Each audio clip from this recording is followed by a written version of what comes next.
So what do you think of the Small Press Expo? Oh, it's pretty cool. I got this Nerdcore Black Wolf CD, and I got these books. Cool. Ed Contradictory. Give me another soda. Yeah, okay.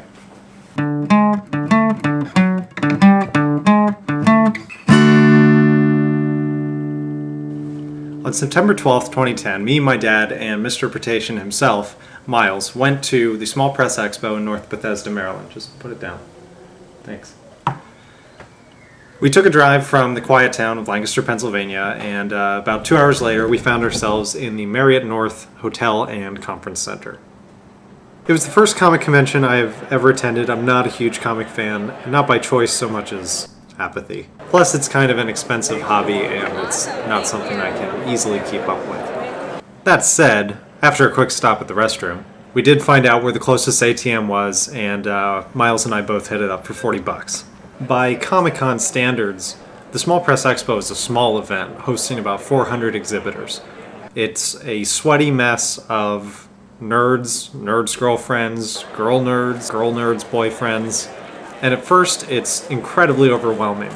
And while I was there, I was getting a little nervous because I told you guys that I was going to make a video about it, and I was having trouble figuring out what that video was going to be about. But as I was looking through the footage, I found this clip, which recorded a conversation that Miles and I had while I didn't know that the camera was recording. I'm waiting to see something I recognize.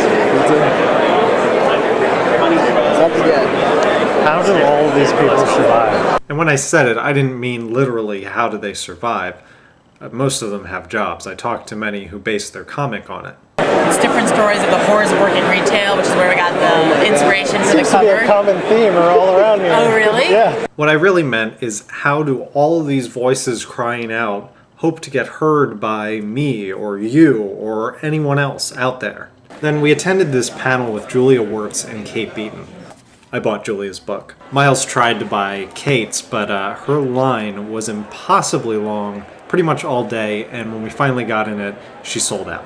But anyway, during the panel, it was very obvious that people write comics to tell stories. And that got me thinking about this YouTube channel.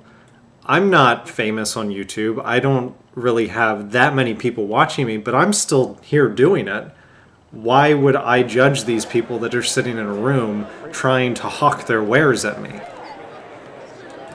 They're all just trying to tell a story too. Ever since we came to the first show, we saw people with their own comics, and we decided that we can do that too. We don't, anybody can make them.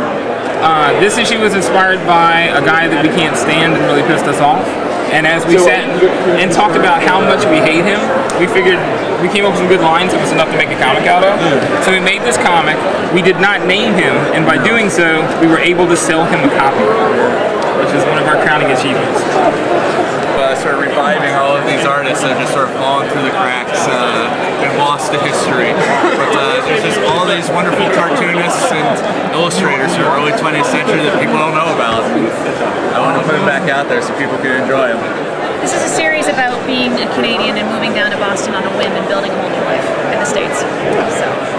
Sci-fi adventure story of bread in space. Lots of puns, things like the Jewish characters, a piece of matzah, the engineers, a French loaf with a beret, and the love interest, of course, is the sweet bun.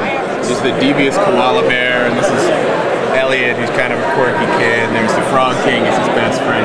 Zoe, the cutest girl at school. There's a gang of penguins who ride around in go-karts. It's basically an absurdist meta webcomic. All the characters know they're in a webcomic, and they're always yelling at me for the bad storylines I write. This one's based on the Buddhist wheel of... I always forget what it's called. The story's about Desmond. He stars in he's a Wolverine, he stars in a Pokemon-style video game. So when I thought about it and I compared these people to myself, I realized that they're very much like me, just with more freehand artistic talent. I couldn't go to one of these every weekend and spend 40 bucks, but every once in a while, it was a great thing to do with my money. Which reminds me, how do you guys feel about t-shirts?